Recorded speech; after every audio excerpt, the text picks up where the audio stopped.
इंसान आजकल इतनी जल्दी जल्दी अपना रंग बदलता है कि गिरगिट भी सोचता हो कि शायद मुझे यहाँ पर नहीं रहना चाहिए, क्योंकि मेरा जो काम है वो अब इंसान कर रहा है। आज की घटना में भी कुछ ऐसा ही है, जहाँ पर एक महिला जो आपको दिख रही होगी स्क्रीन पर कितनी बुरी हाल रो रही है। उसका पति जो इस दुनिया में नहीं रहा था वो इतनी रोती है कि गाँव वालों को दुख होता है। उसके घर वाले उसके पति के बारे में उसे बताते भी नहीं हैं कि वो उस दुनिया में नहीं रहा है। जब उसका पति उसके घर आता है तब कहीं जाकर इसे पता लगता है और इसका जो रो रो कर बुरा हाल होता है उसे आप देख ही रहे होंगे। लेकिन जब घटना के बारे में पूरा पता लगाया जाता है तो उसे जानकर भी आप हैरान हो जाएंगे, सोचने पर मजबूर हो जाएंगे कि आखिरकार ऐसा हो तो हो कैसे सकता है। जो महिला अपने पति के लिए रो रही है वही महिला ऐसा कैसे कर सकती है। क्या होता है इस घटना में, ये जानते हैं इस कहानी के माध्यम से। चलिए तो बिना देरी के इस घटना को शुरू करते हैं। नमस्कार, आदाब, सत श्री अकाल, हर हर महादेव। मेरा नाम रूपा है और आज की घटना बिहार प्रदेश का एक जिला लगता है मोतिहारी, और इसी जिले के अंतर्गत एक थाना आता है चरैया। मैं बात कर रही हूँ इसी थाने के अंतर्गत रहने वाले एक व्यक्ति जिसका नाम आमोद, जिसकी शादी आज से 10 साल पहले सुरभि से हुई है। सुरभि की उम्र 35 साल है, यानी कि आमोद के 2 बच्चे हैं। आमोद जो अपनी पत्नी को टाइम नहीं दे पाता है, अपनी पत्नी के साथ वक्त नहीं गुजार पाता है। आमोद का काम ब्याज का होता है, यानी कि वो ब्याज पर पैसे देता, पैसे देने के बाद उन्हें वसूलने के लिए उनके घरों पर जाता। उसे हमेशा बाहर रहने की आदत होती है, वो घर पर बहुत कम रहता है। इधर पत्नी जो अपने बच्चों के साथ रहती है, लेकिन कहीं ना कहीं उसे अपने पति की कमी महसूस हो रही थी। कहीं ना कहीं वो सोच रही थी कि मेरा पति मेरे साथ क्यों नहीं रहता है। शादी के 4-5 साल भी गुजर जाते हैं, लेकिन 4-5 साल धीरे धीरे गुजरने के बाद अब पत्नी सुरभि को लगने लगता है कि मेरा पति मेरी वो कमी पूरी नहीं कर पाएगा जो मैं चाहती हूँ, यानी कि इसे प्यार चाहिए था जो इसका पति से दे नहीं रहा था। अब ऐसे ही ये इसके ही जीजा का एक चचेरा भाई है, उससे ये बात करने लगती है, जिसका नाम विकास यादव है। विकास यादव से प्यार करने लगती है, विकास यादव के साथ रहने लगती है, क्योंकि विकास यादव इनके घर पर अक्सर आया जाया करता था। आमोद से भी उसकी अच्छी दोस्ती थी, आमोद भी उससे बहुत लगाव करता था, आमोद उससे बातचीत भी बहुत अच्छे से करता था और उसे अपने भाई जैसा मानता था। आमोद के घर पर उसका आना जाना लगा था, इसलिए इन दोनों की मुलाकात भी होती थी। ये दोनों एक दूसरे के साथ वक्त गुजारते हैं। एक दूसरे के साथ वक्त गुजारते गुजारते इन्हें पता ही नहीं चलता है कि कब एक दूसरे से प्यार हो जाता है। पत्नी सुरभि जो विकास यादव से कहती है कि मैं तुमसे बहुत प्यार करना चाहती हूँ, मैं तुम्हारे साथ रहना चाहती हूँ, और दिखने में तुम बेहद खूबसूरत हो, दिखने में तुम कितने सुंदर हो। विकास जो उससे कहता है कि तुम भी बेहद खूबसूरत हो, तुम्हें कोई कह नहीं सकता है कि तुम्हारे 2 बच्चे हैं। यानी कि इन दोनों का ये प्यार चल जाता है, ये दोनों एक दूसरे से प्यार करने लगते हैं। समय ऐसे गुजरता चला जाता है, लेकिन एक दिन पति अपनी पत्नी को देखता है कि वो किसी से बात कर रही है। वो वीडियो कॉल पर किसी और से नहीं, अपने प्रेमी विकास से बात कर रही होती है। अब ऐसे पति जब बाहर था, बाहर से पत्नी को एहसास ही नहीं था कि वो उसका पति कमरे में आ जाएगा, क्योंकि पत्नी 1 साल हो गया था, 1 साल से विकास यादव से मिल नहीं पा रही थी, विकास यादव से अच्छे से बातचीत नहीं कर पा रही थी। तो विकास यादव एक दिन कहता है कि मेरा तुम्हारे साथ संबंध बनाने का बहुत मन कर रहा है, मैं तुम्हारे साथ संबंध बनाना चाहता हूँ, क्या तुम्हारा मेरे साथ संबंध बनाने का मन नहीं कर रहा है। तभी सुरभि कहती है कि मेरा भी तुम्हारे साथ संबंध बनाने का बहुत मन कर रहा है, लेकिन मैं लाचार हूँ, मजबूर हूँ, मैं तुमसे मिल नहीं पा रही हूँ, तुम मेरे घर पर भी नहीं आ रही हो। पता नहीं ऐसे हमारे बीच क्यों दूरियां आ रही है कि हम 1 साल से एक दूसरे के साथ नहीं मिल रहे हैं। तभी विकास कहता है कि ठीक है, अगर तुम मुझसे आकर नहीं मिल सकती है तो मेरे एक काम कर दो। तभी सुरभि कहती है कि ठीक है, तुम बताओ, मैं तुम्हारे लिए और सारे काम करने के लिए तैयार हूँ, मैं तुमसे बहुत प्यार करती हूँ, तुम्हारे साथ अपनी ज़िंदगी गुजारना चाहती हूँ। तभी विकास यादव कहता है कि ठीक है, मैं चाहता हूँ कि हम डिजिटल संबंध बनाएं, यानी कि तुम कमरे में जाओ, कमरे में जाने के बाद मेरे साथ वीडियो कॉल करो, वीडियो कॉल में अपने कपड़े उतारो, मैं तुम्हारे साथ ऐसे संबंध बनाना चाहता हूँ। पत्नी पहले घर के लोगों को देखती है, घर के लोगों को देखने के बाद उसे पता ही नहीं था कि उसका पति एंड टाइम पर उसके घर पर आ जाएगा। पति जो ब्याज के काम से बाहर गया हुआ था, वो उसका टाइम नहीं होता है कि वो किसी टाइम भी आ जाता है। ऐसे पत्नी एक कमरे में जाती है, कमरे में जाने के बाद वो वीडियो कॉल करती है, और वीडियो कॉल करने के बाद एक तरफ विकास होता है, एक तरफ खुद होती है, और ये दोनों एक दूसरे के कपड़ों को उतारने की बात कहने लगते हैं। पति जो घर के अंदर आ जाता है, आमोद जब ये सारी चीज़ें देखता है तो आमोद देखता है कि उसकी पत्नी ने सारे कपड़े उतार रखे हैं और वो किसी से वीडियो कॉल पर बात कर रही है। तब वो अपनी पत्नी से दरवाज़ा खोलने की बात कहता है, अपनी पत्नी को बाहर निकलने की बात कहता है। पत्नी बाहर आती है, बाहर आने के बाद पति आमोद पूछता है उससे कि तुम किससे बात कर रही थी। वो कहती है कि मैं किसी से बात नहीं कर रही थी, लेकिन आमोद उससे कहता है कि मुझे पागल मत बताओ, मैं समझ गया हूँ और मैं जान जाऊँगा कि तुम किससे बात कर रही हो, और मुझे सिर्फ इतना जानना है अभी, मुझे नाम बताओ कि कौन है कौन नहीं है। लेकिन पत्नी नाम नहीं बताती है। पत्नी कहती है कि मैं किसी से बात नहीं कर रही हूँ। आमोद जो उसके मायके वालों को खबर करता है, मायके वालों को बताता है कि तुम्हारी पत्नी सॉरी तुम्हारी बेटी मुझे धोखा दे रही है, तुम्हारी बेटी मेरे होते हुए किसी और से अवैध संबंध चला रही है।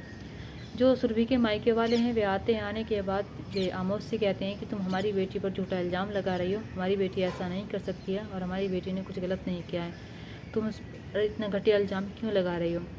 इधर ससुराल वाले, उसके जो आमोद के घर वाले होते हैं, वे तो उस पर यकीन कर लेते हैं, लेकिन मायके वाले कहते हैं कि अगर तुमने हमारी बेटी के साथ कुछ गलत किया या फिर हमारी बेटी को इस घर से निकालने की कोशिश की तो देख लेना अंजाम अच्छा नहीं होगा। यानी कि इस बात को दबाने की बहुत कोशिश की जाती है। आमोद को बार बार ये याद आ ही जाता है कि उसकी पत्नी किसी न किसी से बात करती है और ये मामला दब भी जाता है। यानी कि पत्नी उससे माफ़ी मांगती है। पत्नी कहती है कि ठीक है, जो तुमने कुछ देखा उसे भूल जाओ, आज के बाद कुछ नहीं होगा, आज के बाद मैं तुम्हारे साथ रहूँगी और मैं ऐसा कुछ नहीं कर रही थी जैसा तुम समझ रहे हो। आमोद भी उसकी बातों में आ जाता है, मामला दब जाता है, यानी कि वीडियो कॉल वाली बात भुलाई चली जाती है। इधर आमोद भी आराम से रहने लगता है, परिवार के सभी लोग आराम से रहने लगते हैं। सब कुछ सही चल रहा था, लेकिन दिन आता है 16 सितंबर सन 2025 का। 16 सितंबर सन 2025 को जब आमोद अपने घर से निकलता है किसी काम के लिए, शाम का वक्त हो रहा था, 5 या 5:30 बजे। अब वो अपने घर से कुछ ही दूरी पर जाता है, तभी उस पर एक बाइक वाले आते हैं अपाची पर आने के बाद उस पर धड़ाधड़ गोलियां चला देते हैं। आसपास के लोग ये नज़ारा देख रहे थे, लेकिन उनकी इतनी हिम्मत नहीं थी कि उसे बचा ले जाकर।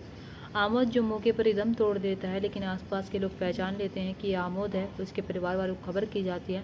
परिवार वाले मौके पर पहुंचते हैं। मौके पर पहुंचने के बाद अभी तक पत्नी को कुछ नहीं पता था। पत्नी को ना ही किसी ने बताया था कि आमोद के साथ एक घटना हो गई है, लेकिन जब वहाँ पर जाया जाता है तो आमोद इस दुनिया को छोड़कर जा चुका था। हॉस्पिटल जाने से पहले ही वो मर चुका था। इधर जो आमोद की पत्नी है वो आराम से रह रही थी घर में, उसे पता ही नहीं था कि उसके पति के साथ क्या हो गया है। लेकिन इधर पुलिस को इन्फॉर्म किया जाता है। पुलिस वाले मौके पर पहुंचते हैं। पुलिस वाले उन लोगों से पूछताछ करते हैं जो वहाँ पर मौके पर होते हैं। वे लोग बताते हैं कि साहब हमें नहीं पता, लेकिन हाँ 2 व्यक्ति बाइक पर आए थे और बाइक पर आने के बाद उस पर धड़ाधड़ गोलियाँ चला देते हैं। अपाची बाइक थी। अब पुलिस वालों को जानना था कि अपाची बाइक पर थे कौन। वे अपाची बाइक की जब तलाश करते हैं तो CCTV कैमरे में देखते हैं तो देखते हैं कि उन्होंने मुंह बांध रखा था और अपाची बाइक का नंबर भी नहीं होता है।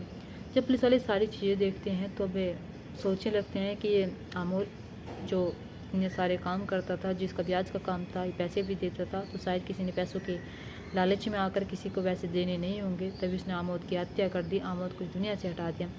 यानी कि वे इसका रिकॉर्ड खंगालने लगते हैं, उसके बारे में जानने की कोशिश करने के लिए उसके बैंक अकाउंट की डिटेल निकालने लगते हैं। ये सारी चीज़ें निकालते उसकी पत्नी का भी अकाउंट चेक किया जाता है। जब उसकी पत्नी का अकाउंट चेक किया जाता है तो उसकी पत्नी के अकाउंट से पैसे ट्रांसफ़र किए गए थे और ट्रांसफ़र किसी और को नहीं, विकास यादव को किए गए थे 32,000 रुपये। अब पुलिस वालों को इस पर ज़्यादा सख्त तो नहीं होता है, लेकिन इधर पत्नी को जब पता लगता है कि उसका पति अब इस दुनिया में नहीं रहा, तो पत्नी दहाड़े मार मार कर रोने लगती है। वो इतनी बुरी चीखने लगती है कि जो गाँव वाले होते हैं, घर वाले होते हैं, वे अफसोस मनाते हैं कि आखिरकार इस बेचारे के साथ ऐसा कैसे हो गया।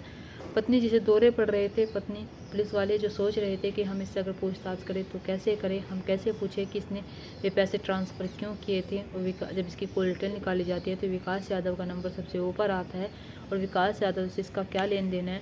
अब पुलिस वाले जब उसका रिकॉर्ड खंगाल लेते हैं आमोद का, तो उसमें कुछ नहीं पाया जाता है, लेकिन जब उसकी पत्नी का खंगालते हैं तो उसमें सस्पेक्ट पाए जाते हैं। अब पुलिस वालों को जानना था, तभी पुलिस वाले सुरभि के पास जाते हैं, सुरभि से पूछताछ करते हैं। अब सुरभि से जब पूछताछ की जाती है तो सुरभि इधर उधर की बातें बनाती है। इधर विकास यादव से पूछताछ की जाती है। यानी कि सब के सब पुलिस वालों को गुमराह करने की कोशिश कर रहे थे, लेकिन पुलिस वाले गुमराह होने की तादाद पर नहीं थे। पुलिस वालों को पक्के प्रूफ थे, पुलिस वालों के पास सबूत थे कि हाँ इन्होंने ये सब कुछ किया है।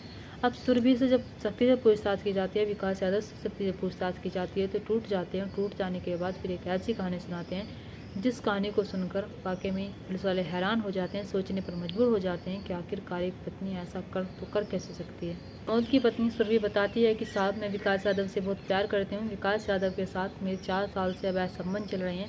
4 साल से हम दोनों एक साथ रह रही हैं, लेकिन पिछले 1 साल से हम दोनों मिल नहीं पा रहे थे, हम दोनों एक दूसरे के साथ कहीं जा नहीं पा रहे थे। तभी हम वीडियो कॉल करते हैं। वीडियो कॉल में आमोद हमें आपत्तिजनक पे देखने लगता है और बवाल कर देता है, इतना हंगामा कर देता है कि मेरे परिवार वालों तक बुला लेता है। लेकिन आमोद इस बात को भूलने के लिए तैयार ही नहीं होता है। ये बात थोड़ी थोड़ी दब भी जाती है और पूरे तरीके से दब जाने के बाद अब मैं विकास यादव के पास फ़ोन करती हूँ और उससे कहती हूँ कि अगर तुमने मुझसे बात नहीं की और मैं तुम्हारे साथ नहीं रह सकती तो देख लेना अंजाम अच्छा नहीं होगा, मैं इस दुनिया को छोड़कर चली जाऊंगी। विकास यादव कहता है कि तुम ऐसा कुछ नहीं करोगी।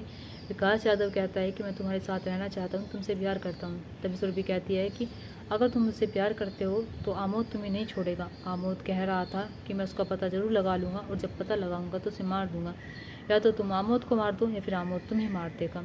तब विकास यादव कहता है कि ठीक है, तुम क्या करवाना चाहती हो। तभी वो कहती है कि आमोद को इस रास्ते से हटवा दो। आमोद हमारे बीच नहीं आना चाहिए। अगर आमोद हमारे बीच नहीं रहेगा तो हम दोनों आराम से अपना जीवन व्यतीत कर सकते हैं। तभी विकास अपने दोस्त गौतम को कॉल करता है, गौतम से सारी बात बताता है कि कैसे उसका आमोद जान के पीछे पड़ा हुआ है। तभी गौतम का एक और दोस्त होता है जिसका नाम गोलू है। गोलू से उसकी बात करवाता है। गोलू से कहता है कि गोलू ये काम कर देगा, लेकिन इसके लिए वो 28,000 रुपये लेगा। इधर विकास यादव फिर सुरभि के पास फ़ोन करता है, उससे कहता है कि जो शूटर है, जो इस काम को करने के लिए तैयार है, तुम्हारे पति को इस रास्ते से हटाने के लिए तैयार है, वो 32,000 रुपये मांग रहा है, यानी कि 4,000 रुपये अपनी जेब में रख लेता है। सुरभि जो 25,000 रुपये ट्रांसफ़र कर देती है और कहती है कि 32,000 रुपये दो उसे और ये काम आराम से करवाओ। अब ऐसे दिन 16 सितंबर 2025 का रखा जाता है, यानी कि गोलू को पैसे दे दिए जाते हैं और वो अपाची बाइक पर जाकर उसकी जान ले लेते हैं अपने दोस्त के साथ मिलकर। अब जब इसे सुरभि की बात सुनी जाती है कि सुरभि ने सिर्फ इसलिए अपने पति को मार डाला क्योंकि वो विकास यादव के साथ रहना चाहती थी, विकास यादव से बहुत प्यार करती थी और विकास यादव के बिना वो रह नहीं सकते थे। लेकिन उन दो बच्चों की क्या गलती थी, जिन बच्चों से बाप का साया भी उठा सर से और माँ का भी साया उठा। इन सबको गिरफ्तार किया जाता है। गिरफ्तार करने के बाद इन्हें जेल भेज दिया जाता है। लेकिन दोस्तों, आपको यहाँ पर क्या लगता है? आपको क्या लगता है सुरभि के बारे में, जिसकी उम्र भी 35 साल थी, लेकिन वो 4 साल से एक ऐसे रिश्ते को जन्म दे रही थी जिसे शायद नहीं देना चाहिए था। इधर उसके 2 बच्चे भी होते हैं। उसका पति जो कमाऊ होता है, जिसका पति उसकी हर ख्वाहिशों को पूरी करता है। पता नहीं आजकल की महिलाओं को क्या हो रहा है, अगर कोई किसी की ख्वाहिश पूरी करता है तो उसे प्यार की कमी रह जाती है, अगर कोई किसी को प्यार करता है तो उसे पैसों की कमी रह जाती है। यानी कि यहाँ पर आजकल रिश्ते नहीं बनाए जा सकते हैं। आजकल कहीं ना कहीं लोगों को एक चीज़ की कमी रह जाती है, उस चीज़ की कमी को पूरा करने के लिए वो अलग अलग गलत कदम उठाते हैं। हमें कहीं ना कहीं कॉम्प्रोमाइज़ करना चाहिए। अगर हमें प्यार मिल रहा है तो पैसे में कॉम्प्रोमाइज़ करना चाहिए, अगर हमें पैसा मिल रहा है तो प्यार में कॉम्प्रोमाइज़ करना चाहिए। लेकिन आजकल के लोगों को दोनों ही चीज़ चाहिए, और जो कि दोनों चीज़ किस्मत वालों को मिलती है। दोस्तों, आप क्या कहना चाहेंगे इस घटना के बारे में, और आप क्या कहना चाहेंगे सुरभि के बारे में? आप कमेंट बॉक्स में कमेंट करके ज़रूर बताना। दोस्तों, इस कहानी और घटना को सुनाने का मकसद मेरा आपका दिल दुखाना नहीं था, आपको परेशान करना नहीं था, आपको घटना के बारे में बताना था, आपको सचेत करना था। आप अपने परिवार के साथ खुश रहिए। नमस्कार।